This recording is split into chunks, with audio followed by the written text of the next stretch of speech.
নমস্কার, thousand travel and test চ্যানেলের পক্ষ থেকে। তো আজকে আমরা কথা বলতে চলেছি পৃথিবীর সর্ববৃহৎ ম্যানগ্রোভ অরণ্যের, ঠিকই ধরেছেন, সুন্দরবন।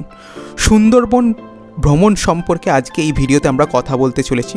তো সুন্দরবন যেটা ফর্ম হয়েছে, একটা ডেল্টা ফর্ম হয়েছে বে অফ বেঙ্গলের গঙ্গা, ব্রহ্মপুত্র আর মেঘনা নদীর যে কনফ্লুয়েন্স সেখানে।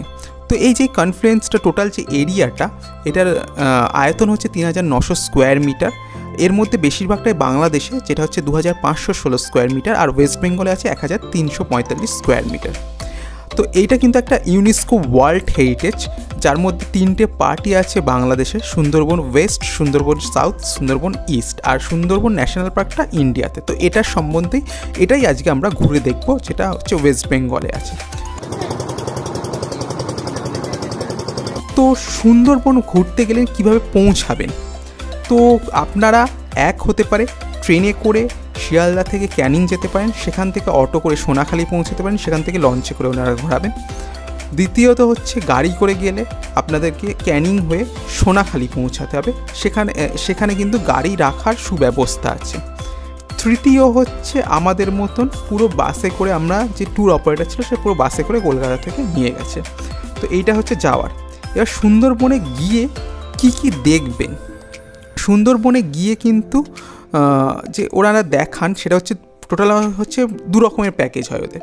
একটা হচ্ছে 1 রাত্রি 2 দিন, আর একটা হচ্ছে 2 রাত্রি 3 দিন। দুটোর প্যাকেজ কস্ট ভ্যারি করে। প্রথমটা ওই 2500 থেকে 3000, দ্বিতীয়টা 3.5 থেকে 4000 মতন পড়ে। তো আমরা প্রথমটা করেছিলাম 1 রাত্রি 2 দিন। সেখানে আমাদের দেখানো হয়েছিল গোসাবাতে ওই রবীন্দ্রনাথের বাড়ি আছে, হ্যামিল্টন বাংলো আছে, আর পাখিরালয় কিন্তু মানে একটা বেশ সুন্দর জায়গা সুন্দরবনে, যেখানে সব ধরনের হোটেলগুলো আছে। আপনার প্যাকেজে যদি হোটেলস ওনারা দেয় সেখানেই দেবেন, নাহলে আপনাকে পার্সোনালি হোটেল করতে হবে, অথবা আপনি লঞ্চেও থাকতে পারেন। দ্বিতীয় দিন সজনেখালি, সুদর্ণখালি, দোবাকি, পঞ্চমুখী আর ঝড়খালি দেখানো হয়েছিল। ঝড়খালিতে একটা টাইগার রিজার্ভ আছে, যেখানে 30 টাকা টিকিটের বিনিময়ে বাঘ দেখতে পারেন। আর দোবাকি কিন্তু খুব অপরূপ একটা জায়গা, যেখানে ক্যানোপি ওয়াক আছে, মানে আমরা টুরিস্টরা বা মনুষ্য জাতি খাঁচার ভেতর বন্দি, আর জঙ্গলটা উন্মুক্ত, সেই খাঁচার ভেতর দিয়ে একটা ক্যানোপি ওয়াক আছে। তো এটাই দেখার সুন্দরবনে। আর এক এলাহি খাবার দাবার, মানে ফুডিং লজিং নিয়ে পুরো প্যাকেজগুলো ওনারা দেন। তো এটাই সুন্দরবন একটা ট্যুর, মানে এক যদি প্রথমবার যান আপনার খুব সুন্দর লাগবে ওই লঞ্চে করে পুরো খাঁড়ির মধ্যে দিয়ে ঘোরা, এক রোমাঞ্চকর অভিজ্ঞতা। কিন্তু বাঘ দেখা কপালে থাকলে তবেই দেখতে পাবেন। আর তাছাড়া প্রকৃতির যে সৌন্দর্য, সেটা কিন্তু খুবই সুন্দর।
এই জল এই মানে ফলটাই খাওয়া যায়, টক চাটনি করে কেওড়া ফলটা খাওয়া যায়, আদার্স কোনো ফল খাওয়া যায় না সেই নোনা মাটির গাছে। আর এই হরিণগুলোর নাম হচ্ছে চিতল হরিণ, এর গায়ে ছোপ ছোপ আছে, ঠিক আছে? এই হরিণের নাম হচ্ছে চিতল হরিণ। আর এখানকার যে কুমিরগুলো আছে এগুলো তো মেছো কুমির, ঠিক আছে? মানুষ পেলে তো একদম ছাড়বে না।